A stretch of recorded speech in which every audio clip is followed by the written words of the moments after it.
होता है ये।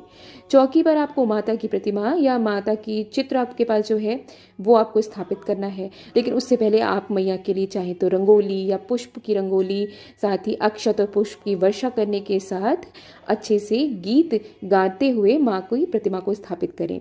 अब आप गंगा जल से मैया को स्नान कराना है। स्नान कराने से मेरा मतलब है या तो आपके पास मूर्ति है माता रानी की और अन्य देवी देवताओं की, तो आप उन्हें अच्छे से स्नान करा सकते हैं। यदि ऐसा संभव नहीं है तो आपको कोई परेशान होने की ज़रूरत नहीं है। आपको एक पात्र यानी कि एक प्लेट रख लें, कटोरी रख लें और उसमें ये भाव करते हुए कि आप माता को स्नान करा रहे हैं, जल अर्पित कर रहे हैं, पुष्प अर्पित कर रहे हैं और अन्य चीज़ें अर्पित कर रहे हैं, उसी प्लेट में ये भाव करते हुए आप चढ़ाते जाएं कि माता रानी को तो बस हमारी श्रद्धा भाव से मतलब है।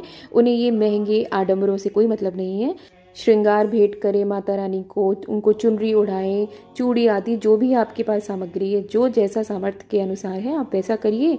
और यदि वस्त्रों के रूप में अगर आप कोई भी व्यवस्था नहीं कर पाए हैं किसी भी वजह से, तो बस आपको वो कलावा या मौली लेनी है और वस्त्र का भाव रखते हुए माता के चरणों में चढ़ा देना है उसी कटोरी में।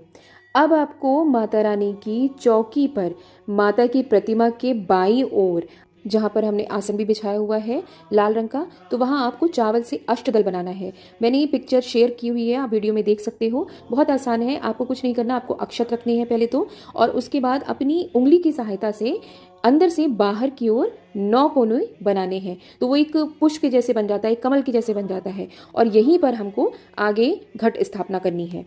अब इसके बाद आपको आचमन करना है। तो उसके लिए पहले आपको क्या करना है, अपने बाएं हाथ में जल लेना है और उससे दोनों हाथ यानी कि दाएं हाथ में गिराते हुए उसको धो लें। एक कपड़ा पास में रखें, उससे आप अपना हाथ पोंछ लें।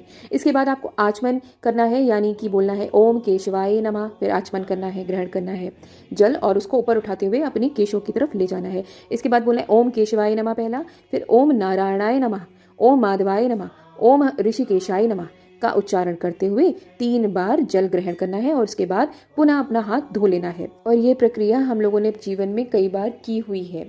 तो घट स्थापना से पहले सभी पूजन सामग्री आपने एकत्रित कर ही ली है।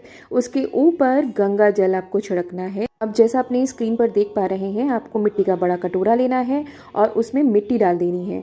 वैसे तो ये 7 लेयर में करा जाता है कि अलग अलग लेयर्स पर, मैं बहुत ही सरल तरीके से आपको बता रही हूँ। आपको उसमें मिट्टी डालकर जौ बो देने हैं। कोशिश करिएगा कि जौ को आप थोड़ी देर पहले से भिगो के रख दें। इस पात्र में चौकी पर बनाए गए अष्टदल पर आपको ये रखना है। अब इसके बाद आपको मिट्टी के या तांबे का या जो भी पीतल का आपने कलश लिया है, उस पर आपको रोली से स्वास्तिक बनाना है। कलश के मुख पर आपको रोली या कलावा बांधना है। अब आपको कलश के अंदर गंगा जल